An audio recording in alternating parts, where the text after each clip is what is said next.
53 বছর পর আবারও মানুষকে চাঁদের কক্ষপথে পাঠাতে যাচ্ছে মার্কিন মহাকাশ গবেষণা সংস্থা নাসা।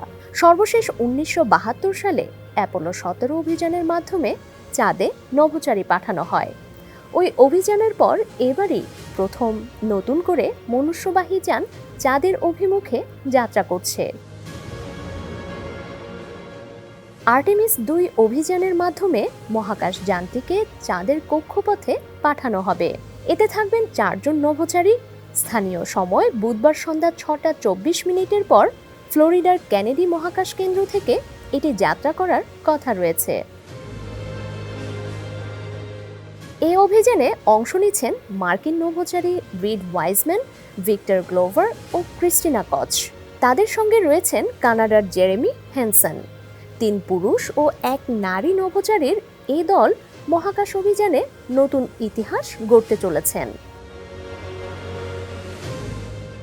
নভোচারীরা যাত্রা করবেন ওরিয়ন নামের অত্যাধুনিক ক্রু ক্যাপসুলে, যা বিশেষভাবে গভীর মহাকাশে মানুষ বহনের জন্য তৈরি করা হয়েছে। প্রায় 10 দিনের এই মিশনে তারা উচ্চ গতিতে চাঁদের চারপাশে একটি কক্ষপথে ঘুরে পৃথিবীতে ফিরে আসবেন।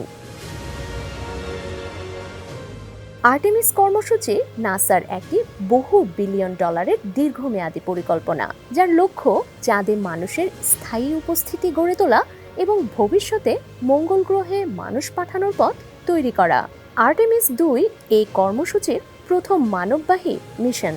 এই অভিযানের মাধ্যমে ওরিয়ন মহাকাশযানের গুরুত্বপূর্ণ প্রযুক্তি যেমন জীবনরক্ষা ব্যবস্থা, নেভিগেশন, যোগাযোগ ব্যবস্থা এবং তাপরোধী ঢাল পরীক্ষা করা হবে।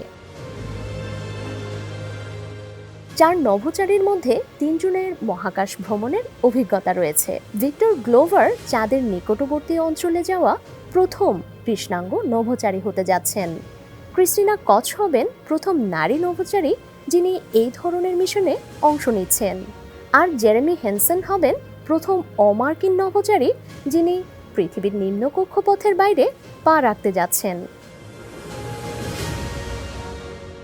ডেস্ক রিপোর্ট, সমকাল।